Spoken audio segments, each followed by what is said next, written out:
All right, folks, good evening, one and all. Welcome to another date on the Journalist Hangout Show. It's another Monday, December 7, 2020. Welcome. Okay, I am Citizen Jones Hussein, sitting in for my colleague. But then today on the program, policemen, soldiers storm Lekki Toll Plaza gate amid threat of fresh NSAS protest. Okay. Now, we have other stories to share with you. The Academic Staff Union of Universities says it won't call off strike. We can also tell you that an officer and gentleman, a proud son of Plateau State, General Domkat Bali, has answered the home call. He was 80. And also know that this other story is one we are going to share with you. Southwest leaders met with President Muhammadu Buhari. One song they're singing, we must restructure the country. But then let's meet the team. Babajide Kolade Otitoju is here. BKO, I greet you, sir. I greet you, Citizen Jones. Gani K. Balogu, the one we know as GKB, has joined us. I greet you, GKB. Well, it's a pleasure to be here. Sam Ibemere remains a gentleman. I greet you, the proud Imo boy. Welcome. Glad to be here. Good. So the team is ready. I hope you are.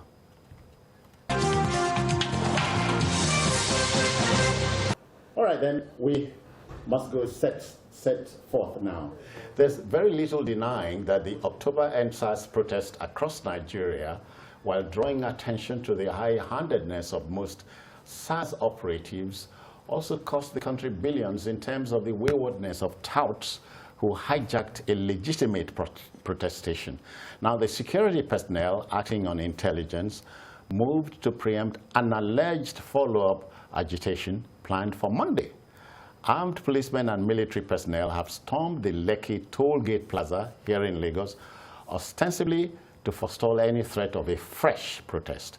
Now, the police has vowed it would not allow any protest under whatever guise. Let's share the Lekki video with you. These are footage we brought back home. Sit back and watch this.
All right, but meanwhile, let's tell you that a peaceful protest by some youths took place in Oshogbo, the capital of Osun State, and the youths there were at the State House of Assembly to register their angst.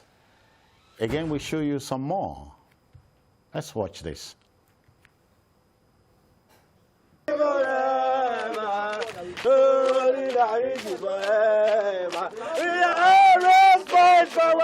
That can speak, and by the next one we are having, but the next one, any panel will be set up, definitely can be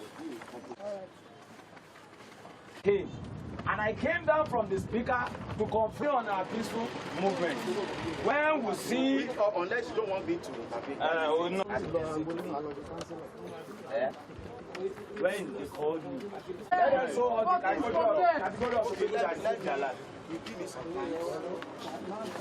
Okay. Nance, now, how many minutes did they use to speak about the falling? The meeting we had at Aura is just to discuss about way forward. Way forward. And thank God you were there that day, and you know the series of discussion contributions from different quarters. And I believe that if you are not adequately represented, doesn't mean that the meeting were not conducted in a good manner. No. Yes. You know, excuse me, when you are talking to A lie of the man. All right, then, Jide, how do we set out now? If there was going to be a follow-up to NSAS protest, obviously the security community was not going to take it lying down, if you see what I mean. Yes, because it's a case of once bitten, twice shy. Nobody has the right to stop a peaceful protest, and it's a good thing that in Osogbo they had a peaceful protest, but there is always the fear of an hijack, either by people who are paid by government to go and beat up people, as we saw in Abuja, or by thugs who see in it an opportunity to release their friends who are in detention, who are in police custody, who are in prison. Thousands of prisoners have been released as a result of the hijack of the NSAS protests. So there's always the possibility of violence breaking out, because even if you are protesting peacefully and you took over the roads, the people who believe that your protests are meant to remove President Buhari from power are most likely going to set people after you. And we saw what happened in Abuja. Even a parking lot was set ablaze, and a lot of the people who had those cars were not even protesters. This is what happens when people choose to behave badly.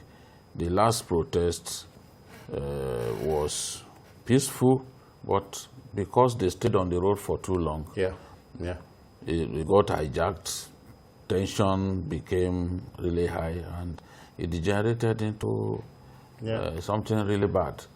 So this is the situation. Now people are worried that should this NSAS protest happen again, in any case, SARS has ended. The president gave his word. The point made. The point made poignantly.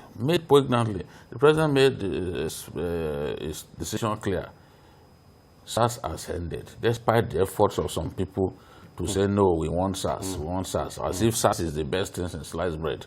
The president made up his mind that SARS had to go, and SARS has gone. The police is moving ahead with the replacement for SARS. So when we were talking about NSAS, SARS has ended.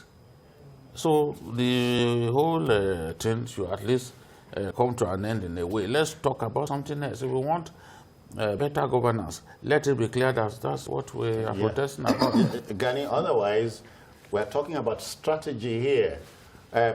We have page 1, which was NSAS. So page 2 must be, where do we go from here? The organizers lost the plot very early. When after government has acceded with the demands, they were caught mid-riff because they were planning for a long, drawn-out protest. But in 3 days, everything they asked for has been fulfilled. So, of course, it gave the opportunity for hoodlums, other people to hijack the process. This time, I don't think NSAS protest make any sense because SARS has ended. And at that point, you must now look for a new locus to use as a base to ask for better governance. NSAS as a trading topic is no longer trading. Sam, we take this home now. It is said, be careful of the man who does not bother about what he loses. If you meet a man who says, I don't care what I lose, So, otherwise, were you expecting protesters to come out?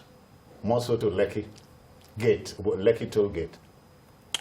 Citizen, frankly speaking, I did. Oh, really? Oh, yes, I did. Good for you. Because if you observe very closely, events leading up to today, yes, it is true that government acceded to most of the requests of the protesters. But again, subsequently, there was a promise that judicial panels of inquiry would be set up, to look into some of the other demands made by the protesters.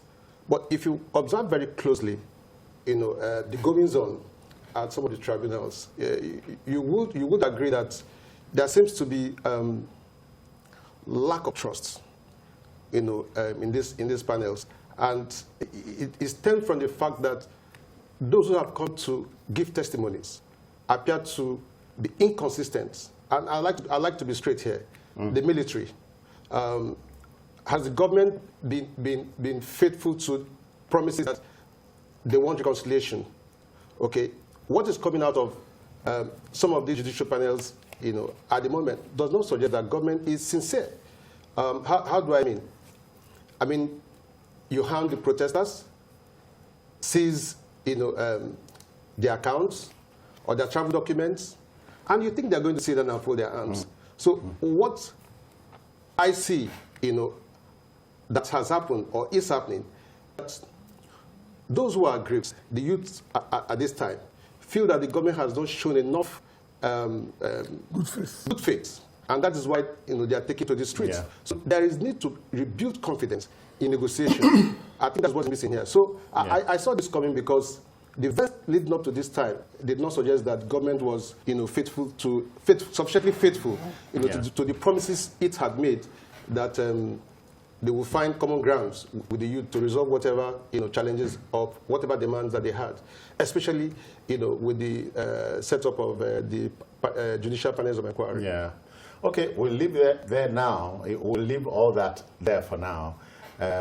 Except that the debate must continue. Absolutely. So our business is to provoke this debate. Okay, we take on our second story. The dynamics of national security are as challenging as they are alarming, with banditry, insurgency, and cattle rustling racking much of the north, kidnapping ravaging the southwest, and the agitation for a so-called Biafra in the southeast. The word restructuring is also on lips around the country. Southwest leaders believe this is the middle ground to be steered if we must address the structural imbalances fueling agitation for a more accountable and transparent system. Leaders of thought from the Southwest have urged the #1 citizen, Muhammadu Buhari, in the outgone week, to think about this. Quite nothing like an old idea whose time has come. We're talking restructuring. Yes, restructuring in today's Nigeria has become inevitable.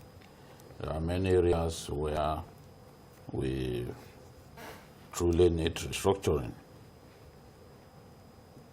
Whether we like it or not, we must come to some form of restructuring in the fullness of time. And I'm happy that even some of the people that you would expect to see them opposed to the idea, they are also quite receptive to the idea of restructuring. The APC as a party also used the restructuring plan to campaign, before it seized the vortex of power in 2015. So there's nothing as distressing as to see clear signs that the party does not want restructuring to take place. If you set up a committee, if the party set up a committee, I think led by the governor of Kaduna State, at this time, he should have the courage, he should summon the courage to release the outcome of his meetings to us. That's it. Because That's it. you would expect that, okay, they had deliberations, arguments took place and all that, and then they were able to zero in on some key decisions around the restructuring agenda. So let's see what decisions they came up with. If the APC as a party will lead the way, then that would be fine. Because the party campaigned using restructuring as A mantra. a mantra at the time. Yeah, yeah. And not only that, they took it further by setting up a committee headed by someone like Governor Rufai. Yeah. So that's not the sort of report that should gather dust somewhere. Like a white paper will be gathering dust in the civil service. We need to know what decisions are going to be taken. Yeah. At what point do we stop? Okay. Because for everyone who is complaining, who feels bad about the security situation, they are convinced that if states were given the power to secure themselves, if governors were made truly the chief security officers of their states, then the responsibility for protecting people, in charge of that's why I said if they were made. Yeah. Because the way it is, the constitution does not make the governor the chief security officer of the state. It's just on paper that because you don't control the police, you don't control the armed forces. Yeah. So who do you control? These are the people in charge of our security. If the control of the armed forces, the control of the police is not in the hands of a governor, then how does the governor get them to do their work in a state, their work of securing the people? So that's why people are saying, look, it's about time that we had state police. There's no time that these leaders come together that the issue of state police does not come in. Because the central police, the system, the central policing system that we continue to operate does not appear to be working. And if it's not working, if it's not delivering the dividends that we expect, then there has to be some retweaking. Okay. Gani, let me talk like the everyday Nigerian, and I have a right to, because all four of us here have representatives at the National Assembly. It's the job of the National Assembly to bring up bills, to trigger something. But for 21 years, 20 years going 21, nobody at the National Assembly had said, look, let's go to this restructuring wahala. Actually, they did. I think. Oh, they did? Yeah. There was a time, maybe not in the broad term. There are specific cases you can mention of people, for example, the senator representing Lagos Central, Senator Remi Tinubu, at the time was asking for 1% for Lagos. They are bearing the brunt of everything in Nigeria, and it was shut down.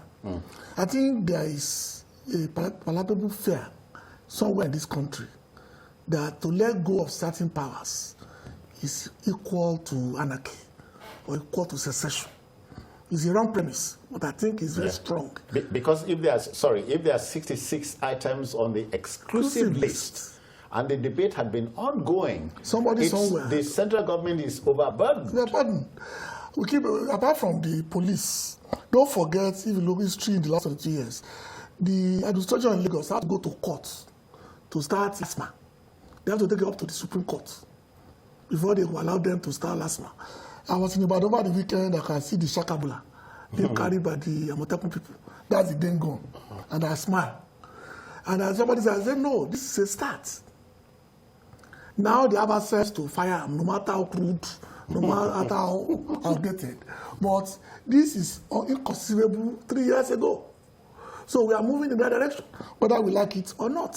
So what we need to work on now, really, is to stop this annual ritual of trying to amend the Constitution and waiting till the tenure almost ends. Not fully well that nothing will get done. The Rufai Committee gave their report back, I think 4 years ago. Nothing has been done. What they did was simply pick up little snippets to see whether they can use that as an excuse. Community police, who is the best joke I've heard all year.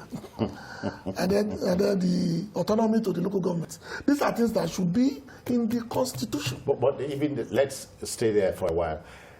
The president signed a bill, look, monies to local governments must go direct. What was wrong with that? Nothing. But when you are... Governors are kicking against it. They'll kick against it. They even had the temerity to go and meet the president And to say tell to his no. face. My governor, Akwa Ibom, went to court. To stop money that does not belong to him in the first place. No. I don't know about belong to local governments and so on. Because the governors use those funds. Governors use those funds. Governors are reluctant to even let local government elections take place. Governors My state just hold one. Governors, my state just hold one. Governors organize what we call joint account committee with the local councils. JAC, yeah. You know?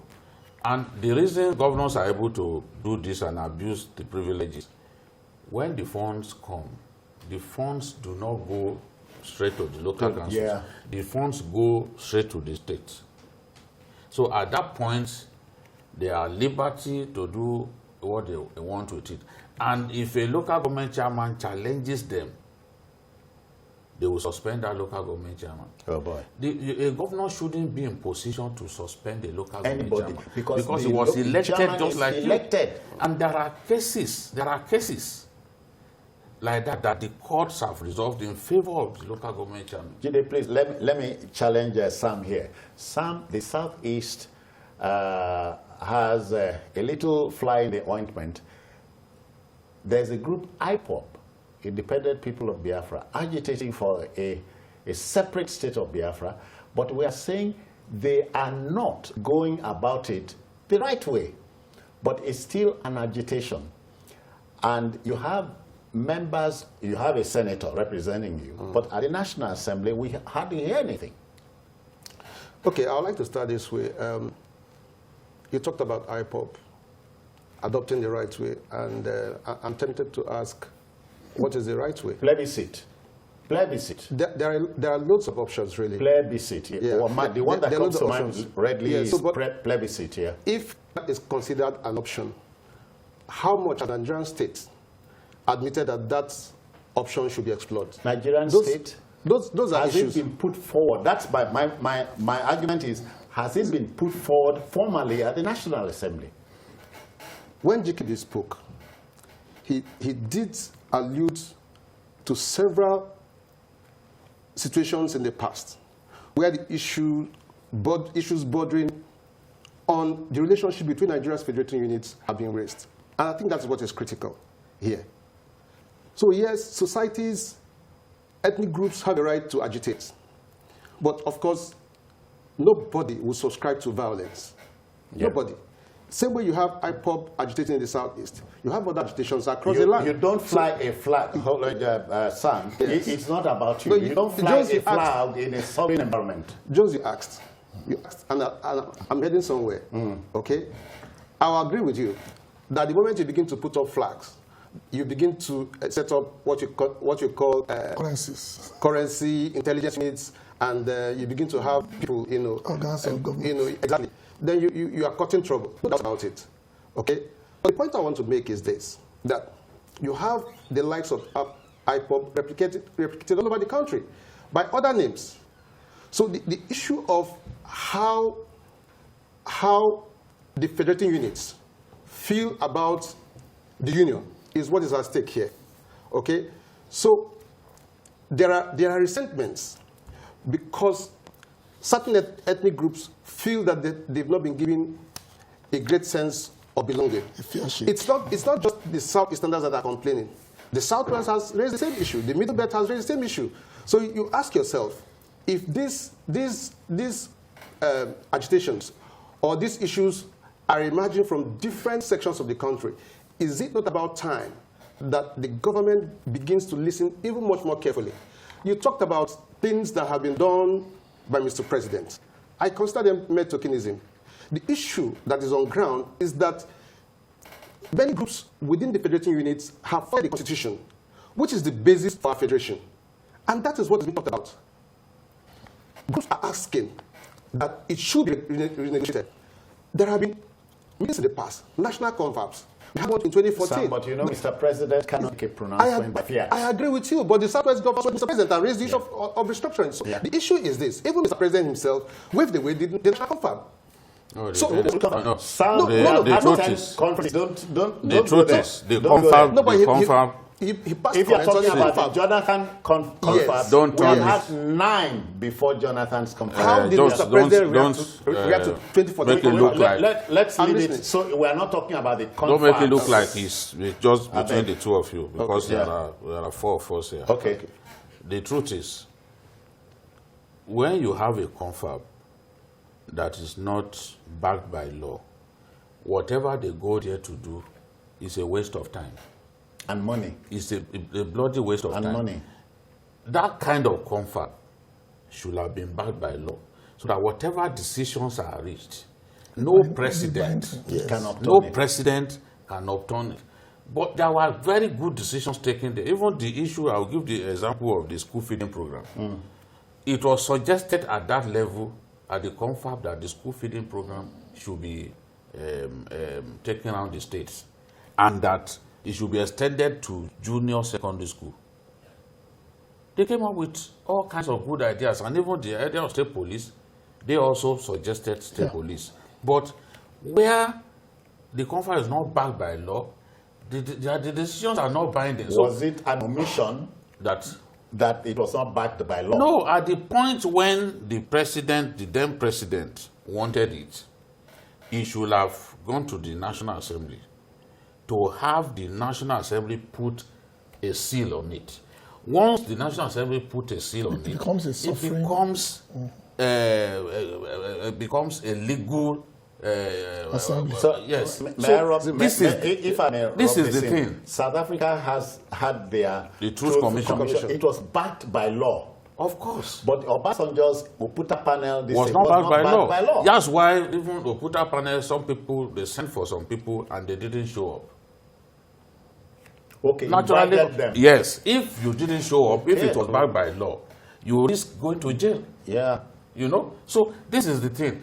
This confab and other conferences that we've had in the past, I know they won't be the last. We will still have this kind of conference, because when you have agitations and those agitations are unending, you then think that it's about time that Nigerians came together and then have a JoJo session. Let them talk about. And the former CJN, Kutigi, did an excellent job of managing the crisis that would even have emanated from the confab, because people spoke with angry words. Yeah. People spoke with angry words to show you that that confab was needed at that time. Okay. But what we are saying, my own suggestion is, as we go on, because the restructuring agitation will not end. It will not Whether end. the government responds now or not, it will not end. People will keep talking about it. Sorry, I hear that Olawale has joined us from Lagos. Olawale, we greet you. How do you do? Welcome. Oh, good evening, Citizen Jones. Yeah, I let's greet go. you. My encyclopedia, I greet you, I agree to you, sir. and the rest members. Please, I just have 2 or 3 comments. One, it has taken more than 1 month for the government to respond to the agitation of youth. Not just saying that we have accepted all your demands. There should be concrete action, and there should be periodic briefing that this is what we have done, this is what we are doing currently, and this is what we are going to do in future. So if the youth become restless because of government docility, you don't blame them. Government, and this is what we are talking about this conflict. Government does not feed the populace with their actions, with their programs, Yeah. and so on and so forth. Then secondly, let me be sincere with you. Local government cannot function in this country. Each of the state governors has made the chairman, the commissioner for local government de facto operator of the local government account. The local go and investigate yourself. The local government chairman cannot spend a kobo without the approval of the commissioner for... Olawale, the third one, because time is tight, the third one. Okay, the third one is that government should please answer the youth and let us know what is going on. God bless you.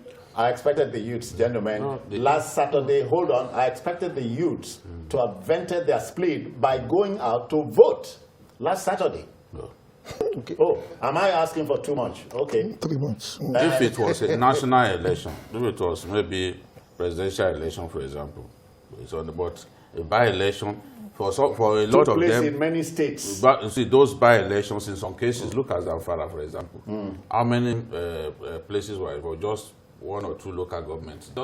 So it's not, we're talking about 11 states or so out of 36. So to you, the truth is, if it was a presidential election, what change can they do at that level? If it was a presidential election, then we can say, oh, these people didn't really come out. Even the elderly people usually dominate attendances at election. And the last one, they also didn't come out. 9%, we recorded just 9% turnout in Lagos. How many youths came out? I'm telling you, even the elderly people did not come out the way they normally will come out, because people did not see those elections as important. Let's not drag it, but Sam, GKB, BKO, Ghana are holding an election on a Monday. Yes. That's by the way. But it's a presidential election. No, it's all right. On a Monday. It's a presidential election. But on a not Monday. an election to elect don't invade assembly people. Don't assembly members. It appears you don't understand. I understand. Okay, what is it? You are not speaking Greek now. I understand. The thing is, it's a local government. I mean, no, I'm talking about a presidential election. Yes, it's important. In an African country. It's not the first time they even had it. No, I'm saying in Nigeria, we know if we do. Let's go back to restructuring. Let's take it to. But you know, restructuring is on the lips of everybody. Where do we go from here? Again, ours is to provoke the debate and allow you to make up your mind. Okay, let's. I hear we have company. We have company, and a gentleman has joined us. Yeah, we have a call from London, and Femi, right? Femi is calling from London. Femi, welcome. Let's go. Yeah, good evening. Yes, sir. Yeah, good evening, Babajide and Gani and Sam. Hello? Go on. Can you hear me? Go on, sir. We can hear you. Okay, good. Sorry, I'm going another direction concerns we Nigerians. Babajide, I really appreciate if journalists hang out and discuss about the Nigerian currency, if we can discuss it. Also discuss Niger Delta and the mineral resources in Nasarawa that has been discovered. Femi, I want you to make this point and discuss it. Yesterday, if you were with us yesterday, we went that route. But again, you know, the currency, Nigerian currency cannot be discussed here. Essentially because, Femi, we are not, underline not producing. If you are not producing and earn foreign exchange, your currency will remain where it is. But thank you thank you. Let's take this break, we'll return.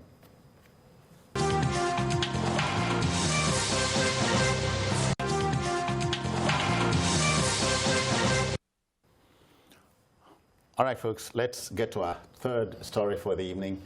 Perhaps the ASU federal government dogfight is the most enduring war of attrition in our annals.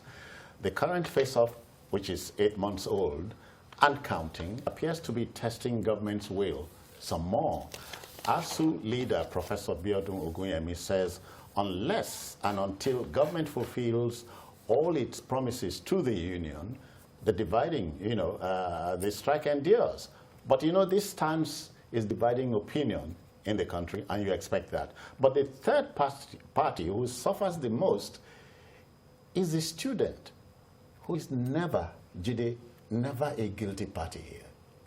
The students Collateral they are not guilty, and I also will not say ASU is guilty. We have no reason in the world not to fund education better than we are funding it. If countries like Senegal are meeting the UNESCO threshold, why is it that Nigeria can't even go above 10% of our budget set aside for education? Some years we do as low as 7%. yeah. And we see countries like Smaller Ghana, countries like Ghana doing like 26, we see Senegal doing 30. So that is why I saw a picture. Someone said it was the picture was taken in ABU with the undergraduates sitting on the floor, just sitting on the floor. Universities have to now rely on the generosity of individuals, corporate concerns, helping them to build and alumni build structures in their schools. You see what the Olukoya, the clergyman, see what he has done in Unilag. See what this old man, Okuno, has done at Unilag. Government has no reason to not fund education better than it's doing now. So the issue is, ASU has been on strike for 8 months. The ASU members that I know, if government does not yield to their demands, they will not come back. Because ASU is not like other organizations where an individual, maybe the president and the secretary, they will be so strong and then they can take a decision that is binding on everyone. No. Whatever you agree with government, you've got to take it back.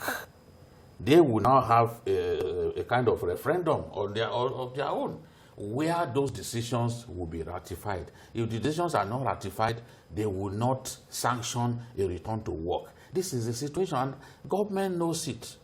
Government has gone ahead to say, okay, we are setting up a committee to renegotiate the agreement with ASU. Because this agreement, after all these years, 2009, you have not renegotiated the agreement.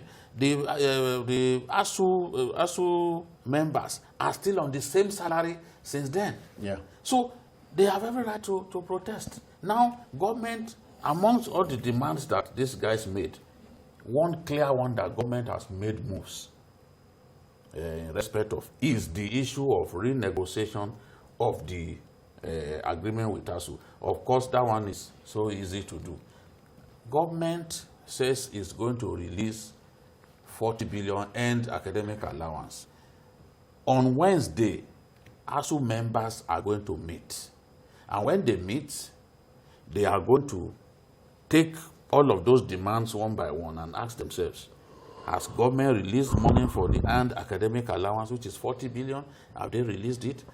2, has government released 30. The infrastructure fund that ASU asks for?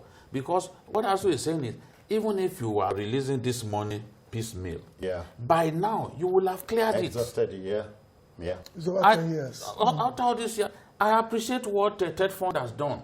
You go to a school like BUK, because when I was in Kano, I used to go to BUK a lot. If you go to BUK now, you see the work that TED Fund has done. The school is much more attractive now than that time. And what we are saying is that we can have a lot more of that. We can have that replicated if the schools are better funded. And no one is saying, take the money, the infrastructure fund, take it, give it to universities. That's not what we are saying. But fund education better, not just the universities, all layers of the education sector. We must fund them better. If Senegal can do it, there's no reason in the world why we cannot do it. We just do not see it as priority.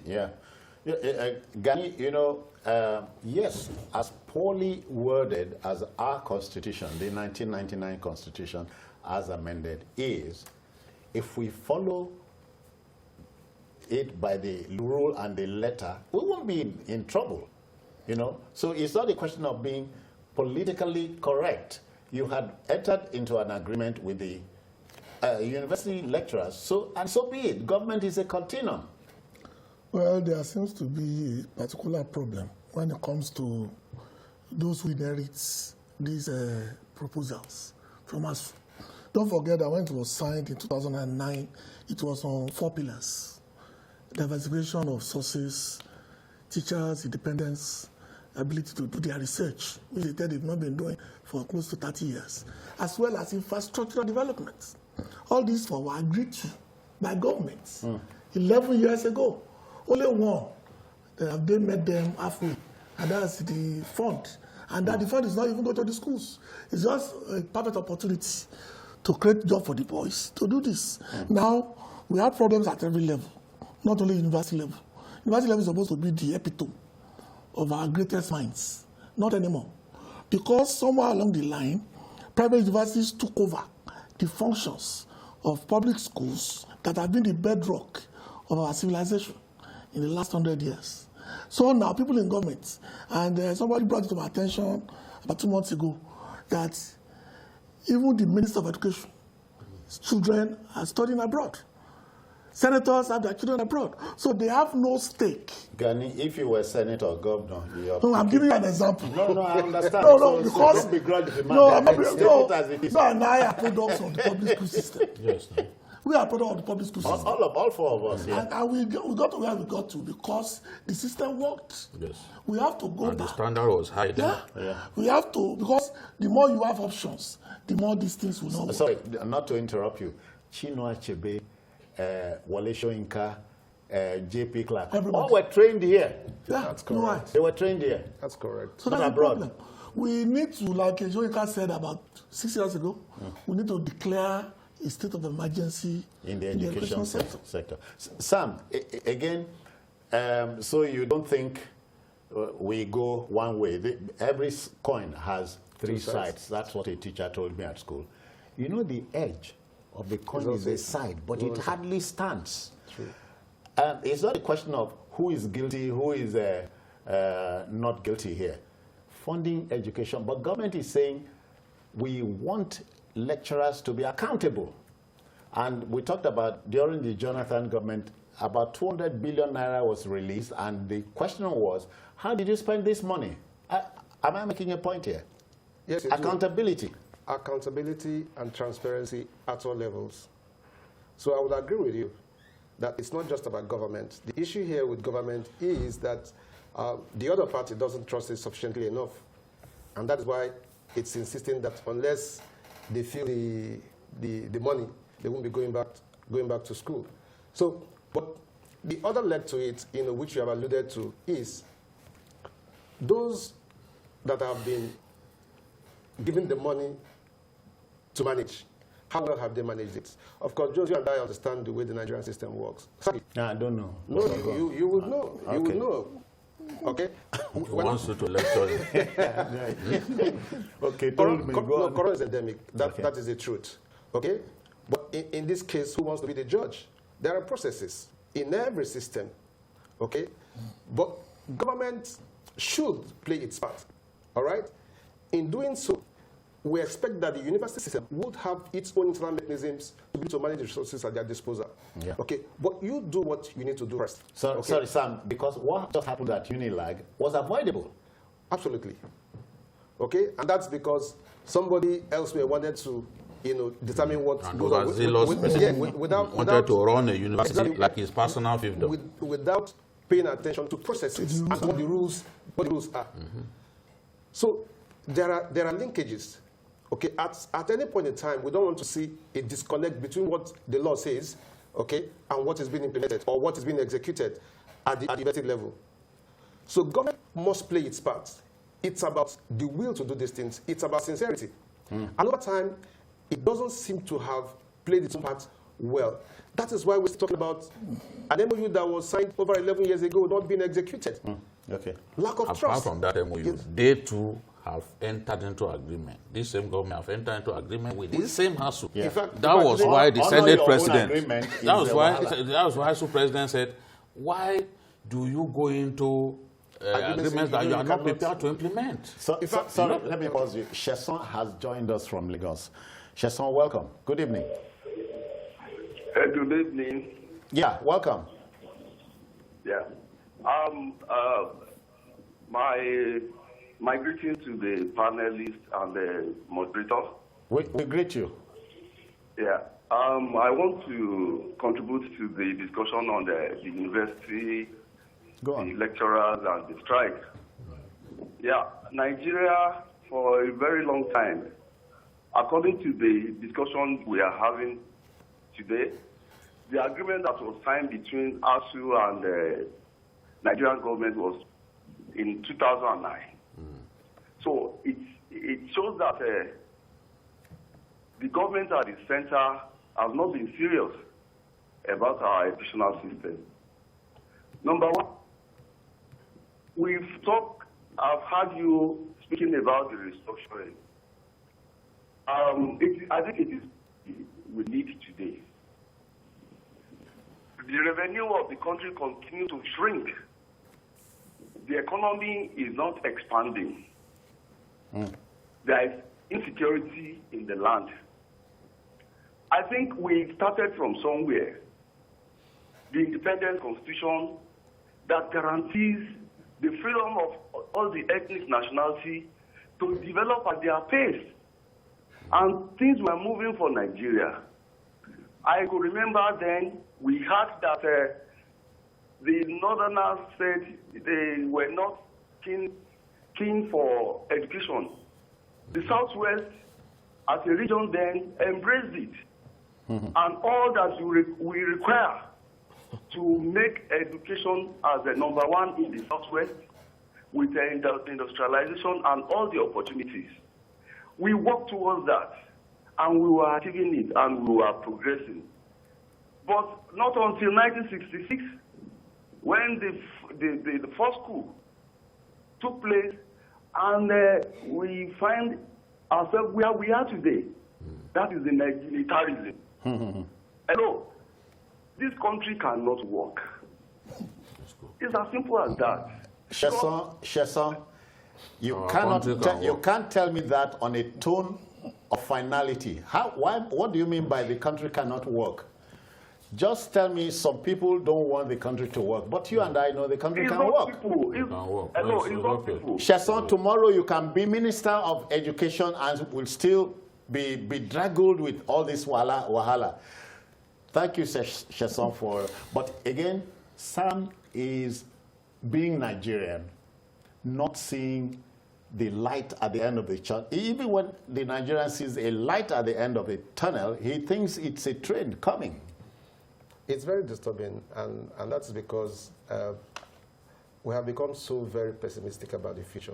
That's the truth, because of our circumstance. But I don't belong to that class. I'm very optimistic about tomorrow.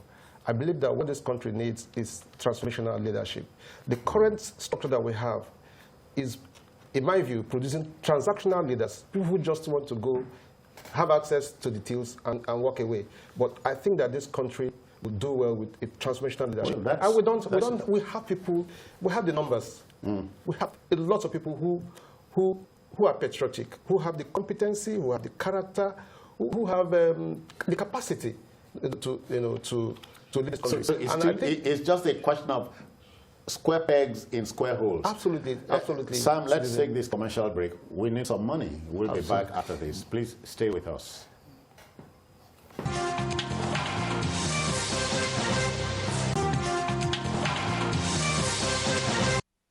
Okay, welcome back, and we must welcome our audience on DSTV.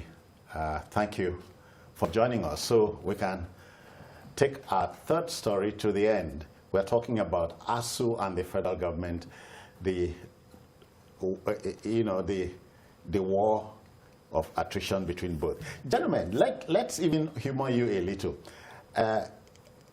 Chinua Achebe Sam wrote Things Fall Apart at 28. He read in this country. He became a third-class graduate, but was a professor. Wale Soyinka read in this country, was a third-class graduate. So are we talking about that generation being blessed more than this generation that has all the gadgetry and so on? Is it about the curriculum or teachers or a combination of both? All kinds of issues. All kinds of issues. Some of the best teachers have also left our shores, just like some of the best doctors have been snapped up by brain drain. When someone gets out of medical school today, he's already thinking of writing entry examinations into a foreign university. Yes, so that he can go and work there, because we don't pay them enough. We do not value them enough. There are so many Nigerians who are associate professors in the US and other places. Nigerians dominate the honors roll in American universities. Every year. Every year, that's the situation. So Look at the last issue is about how many Nigerians have bagged. That is the way it is. That is the way it is. Second nature. So if we have the people who have capacity in our country, but if the encouragement is not there, people will leave. It's not easy to produce high quality academics like the showing cars of this world. It's not easy. They are products of a very effective and fantastic education system. Today, anyone who wants to become a great scholar will not think of going through the Nigerian university. You'll be thinking of sending those children to Cambridge, sending them to Yale, and other. If you've got the money. Jide, but they come back here to hopefully predominate those of our children who read here. Yes, because that is also what governments and corporate concerns want. Yeah. I've seen someone that we went to school together and then chose to go and do masters abroad. And the way she was valued, even those who were teaching her when they were both schooling here were shocked that they were shunted aside, brushed aside, and this person. So they will even, some employers of labor would even say, no, you must study abroad before you can get a chance of being employed. It's because of what we reduced the university system to here. It's because of the frequent industrial action in the universities. And I'm convinced that if we solve this problem decisively, those strikes that are now that are common will be a thing of the past, because all of the issues around those strikes will have been resolved. So they are saying, pay us our standing salaries. That will even smoothen the path to a complete resolution of this matter. Yeah. So ahead of their meeting on Wednesday, the government will do well to say, okay, gentlemen, you are paying yourself, because in any case, if you don't pay that salary, they won't return to work. But Gani, government has said we'll pay 40, we'll pay 30 billion, 70, and we have agreed to remove you from IPPIS. But they are saying it is not enough. Yeah, it's not enough because government has not shown good faith in the last 3 years. They announced, but it's just cash back in. Yeah, there's no money. That's why they're waiting for the money. So you are not going to. Our people will say that fool me once, shame on me. Yes. Fool me twice, shame on me. And you know, even after that IPPIS, after government yielded on the matter of IPPIS, they went back. The minister said, no, it's just temporary. Meaning that you've left that matter unresolved. So that's the trust deficit that we're talking about. This is deliberate. On the case you raised earlier, on the case you raised earlier about the showing cars, don't forget that even the Abiolas were given scholarship, and they are asked to come back on tenure. Okay. So they can serve the state and teach others. That has been abused to no end now. People break tenure like no one business, and nothing has happened. That to me is the final straw. Okay, citizen. I have great concerns.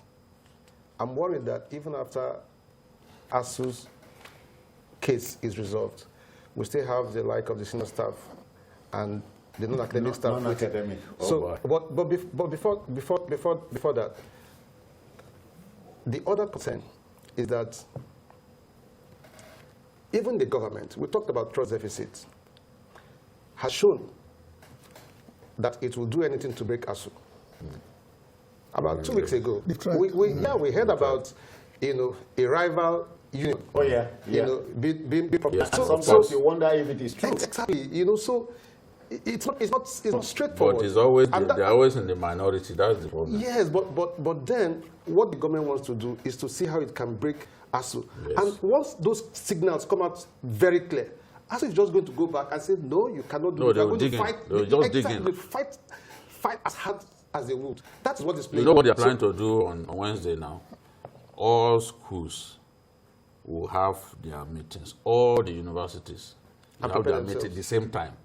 So there's nothing like a university taking a decision ahead of others to say, okay, we accept. So they are going to have their meeting at the same time and then decide. Except perhaps Ilorin. No, the Ilorin too, they have their ASU is effective in the Ilorin. What they don't do is to say, okay, they are going on strike. Okay. But on the issue of the welfare, the outstanding matters, they are in agreement. Okay. They are in agreement. It's not as if they are in agreement. They don't want IBPIS, and that is it. Okay. It's going to be gentlemen, there are two people here with a third side, the student. Please, when they say, when two elephants fight, Sam, GKB and BKO, when the two elephants also engage in a love tango, it's the same grass. We've never witnessed.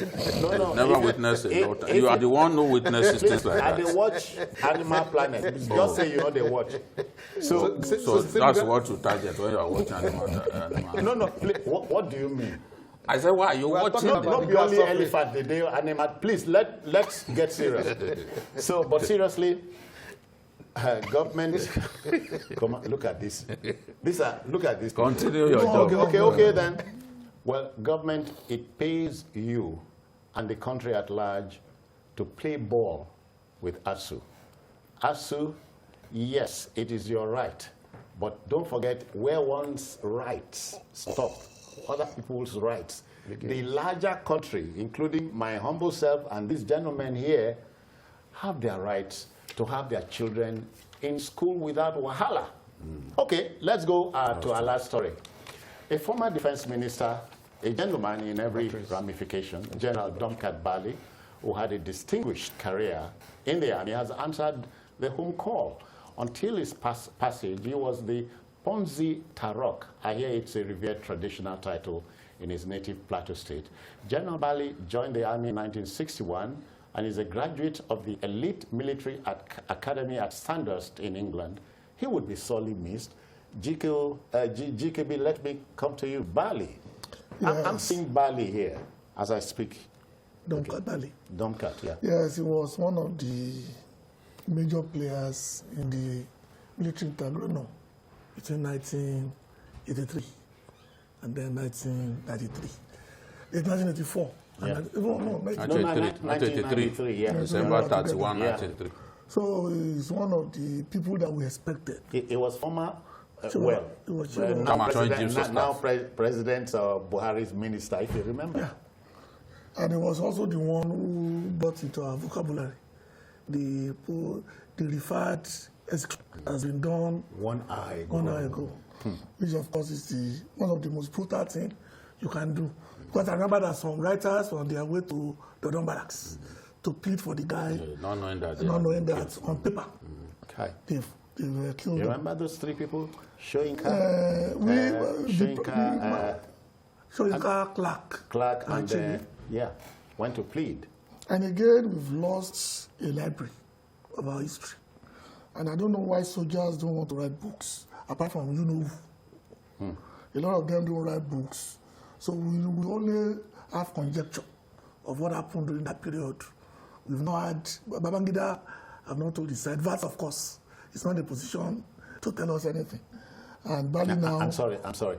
Do you know Chief Emeka Ojukwu, bless his soul, was prodded until his last hours. Oga, write your memoirs. Yeah, well, he wrote one, Citizen. But please, let's get serious here. Go on. Seriously, that to me is the most damaging thing that can happen to a country, where there are those who play major roles that we can learn lessons from, so it does not happen again. That without giving us the benefits of knowing exactly the context of what happened at that period. This is a big man in his native state. Bali, if you look at the Babangida years, and you look at age-wise, he was a senior. He was senior to many of them. He was also very calm. Calm. That calm man is what will strike me anytime. Yes, but he was also a very professional soldier. Yeah. One of the greatest interviews that I conducted as a print journalist was with Tollgate Bali at the Ikoyi Club. Someone told me that he was in town, that he was at Ikoyi Club. And I needed him because I had heard that Vasa was killed for an offense he did not commit. So I wanted to sit him down and talk to him. So luckily, one of my junior colleagues then, his elder brother was the captain of the Ikoyi Golf Club. Okay. So he gave me access to the golf course. We drove me in their small vehicles, to the golf course.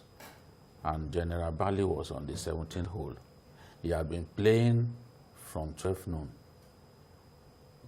Golf can be really tiring and time consuming. So he saw me, he looked at me, and I said, General, I want to have a word with you. He said, but why should you come and distract me on the golf course? It's one hole to go. So I said, I've not come to distract you, sir. I've come to see whether your putting is as accurate as that of Severiano Ballesteros and whether your swing is as good as that of Greg Norman. He said, you play golf! You play golf! You hit him at that hard. point, yeah, he was ready to do an interview. Wow. As a young man, a young sports writer, I had picked up some valuable lessons about golf. So it just was useful to me on that day. So immediately he just said, oh, go and wait for me in the bar. Because you touched him on a chord. It is not a game that is very popular. Yeah. But with him, and he had been playing it in Abuja. He was a key member of the golf club in Abuja. So the moment he saw that I knew about golf, he was so excited. He said, then go and wait for me in the bar. General Bali was not granting interviews. After he left service, he did not grant interview to anyone. But on that day, as I sat before him, I said, you are an old man. Many things are happening. We need you to talk. He said, talk about what? I said, it was during your time that General Vasa was killed. Right there, before we switched on the major tape, he said, you see, on that day when they addressed us about the facts that they had, the facts were not sufficient to kill anyone. He then said, see, it was clear that both men, that is Vatsa, who was Babangida's best man at his wedding, and Babangida never forgave themselves. That he said they had something, they had a misunderstanding that they didn't tell anyone, and that they refused to forgive one another. So we had that interview. It was a fantastic interview. As soon as I got to the office, my boss then, who was the acting editor-in-chief of the news, Bafemi Ojudu, was so excited. He hugged me. That was the first and only time that I will remember that he hugged me.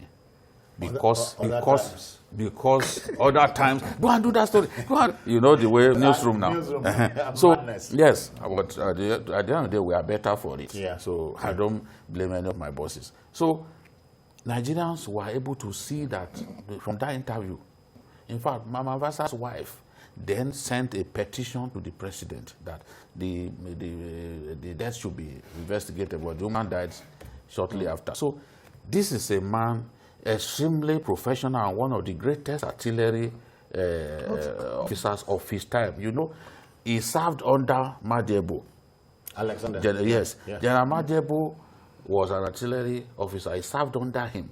By the time Madebo now crossed to the Biafran side, the training that Madiabo gave him was still very useful. Became useful. When they then invaded Enugu, when the federal forces invaded Enugu, Madiabo, who was the commander of the Biafran army, was wondering who is firing this artillery, pinpoint artillery, with pinpoint accuracy at us. He thought, was it Shua? Because General Shua led the thing. Could it be Shua? He discovered that it was Domka Bali. Trained in Sandust, he had everything. He was a great gentleman and one of the most decorated Nigerian generals of all time. So he's someone that I will miss, and it's really painful, but everyone will die. He's 80. Yeah. Isama, Alabi Isama will be 80 on December 24. That's their generation. He was adjutant of the Nigerian army. And Bajawa was quartermaster general. Okay, quartermaster general. Yes. Olubajawa. Yes. And at that time, Isama was in charge of strategy, was the one coordinating their efforts. These are great officers. Sam, we'll miss them. I don't want to talk, say, Jide sitting on you. But when we talk things like this, it will be like, say, we talk Greek. But, you know, Madiabo took over from Hilary Njoku as the second commander of the Biafran Armed Forces. He himself has written a book. I don't know if Bali has written a book. No, he's such a gentleman. Yeah, but you see, again, you must look at the military class and say, their history, their story will not be missing in the annals of Nigeria over time. Yeah, we talk about misadventure and so on. The military, those of them surviving. You know, one of Domkat's contemporary is Jeremiah Oseni. And so Jeremiah, a senator, has not written a book. Jerry Boy. So it's I don't know, it's a way of life. Is this a way of life? No, but first, I would say condolences to his family and to Nigeria. Without the military uniform, we are all civilians. That's the truth. And as civilians, we have what is unique to us. Yes, he was a very fine soldier, a very professional, soldier. But Nigeria will remember him also as a very principled man. One story that would always be referenced was what happened during the Babangida, era, when, as the then head of state, he effected, a change in his cabinet and removed General Domkat Bali, as Minister of Defense. Defense, yeah. Yeah. But Bali wouldn't accept that. He turned it down and walked away. And his reason was that he couldn't take that because he was senior to the likes of IBB and Abacha and Buhari, and Buhari, who's today our president. So here is a man who would not lick any person's ass, because he had an idea of what he wanted and what he represented. And I think that the country will remember him as a very principled man. Just like maybe Kiwetu. Yes. Yeah. Maybe Kiwetu decided no. Yes, and he walked take away. This nonsense. There are very few Nigerians, principled officers, not just military men, very few Nigerians who would act, in like manner. That's what we are saying. And those are the values that we are looking for. We are looking for now. Those are the values we are looking for. You don't have to remain in office. Yes. Principled men. Bolaba Ogunsanwo, one of the late Bola, he just died last week. Yeah. He wrote a piece in his Sunday Times, The Babangida in All of Us. The Maradona in all of us. No, the Maradona in all of us, yeah. The Maradona in all of us. And this is to underscore what you just said. Yeah. Dealing many cards at the same time. And the news magazine talked about the Machiavellian styles. I clearly read that book. A great student of He wasn't simply taking actions. Oh, yeah. He read that book. Yeah. And some of his actions were consistent with the prescription. That's it. I know. What went on? You know, By those- that man. It wasn't as if he was asked to leave. He was offered internal affairs. Oh yeah, he turned it down. He said He no. turned it down. He said no. So He was their senior. yeah. And, He also told me that in IBB's regime, that there were some young officers that whatever they wanted, IBB would do, including the late Shagaya. That whatever IBB wanted, or whatever they wanted, IBB would do. They were the people who rubber stamped the execution of Vasa, Akwashiki, Oche, Martin Luther. Martin Luther. Please, One of do the you best remember pilots to come out of our country. At that pilot? I forgot. I remember his That's name. Martin Luther. There's another one. The German government even pleaded for leniency. But there's a gentleman, Port Harcourt, a Port Harcourt boy is Godwin. He's joined us. Godwin, good evening to you. Oh, he left the line. Okay. Godwin, attempt to call us again. There was squadron leader Ode. Eke, you know. Ekele. Ekele. Ben Ekele. Ekele. Yes. Ben Ekele, one of the best Pilots in the world at that time. Could have flown a plane under a bridge. leader. They said, please leave this guy. Usai. I remember when J. Rollins came to Nigeria For Martin on a Luther. visit, what they call aerobatics. Okay. Aerobatics, yes. These they are We fly on their wings. flying and just twisting mid-air Yeah. by Air Force pilots. They did it at Rollins himself, A pilot. was so amazed at the dexterity and could that be? the mastery. Who could have done this? He was so amazed. You know, they still do it. Like if the chief of air staff is visiting Borno, for example, is at the airport waiting, you will see they will do the aerobatics, you know, just to express their joy that their boss is in town. Let's take Bolaji from UB. Bolaji, good evening, welcome. Thank you very much. Yeah. My Oga, I greet you, sir. I greet you. And the other people. Go on, sir. Yeah.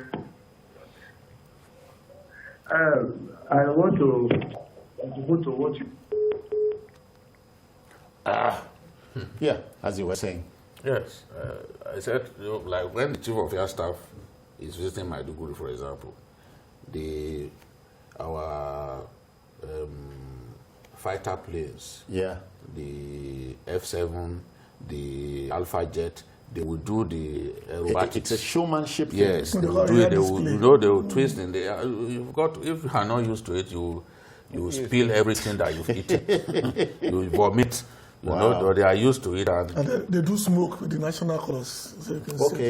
As a flight. there was a crash that happened, was it 2 years ago, when they were preparing for the the Independence Day. Yeah. And they were doing the aerobatics, and then the guy crashed. And the guy was so professional that though he knew he was going to crash, he steered the plane away from civilian area. Wow. So that people won't die. Gentlemen, put simply, General Domkat Bali was here. He came, he saw, he conquered. He was a gentleman. He was an officer. An officer and a gentleman. Yeah. We wish him well. Sam, enjoy your week ahead. Thanks. GKB, thanks for coming. It was a pleasure. BK, they say memory is unkind to an old man when you remember many things. Rest in peace, Domkat Bali. The country should have been in a better place. Okay, Absolutely. then. That will just about do it for the program. You may also see us on YouTube at youtube.com/TVC News Nigeria. I'm Citizen Jones. Bye-bye for now. See you tomorrow.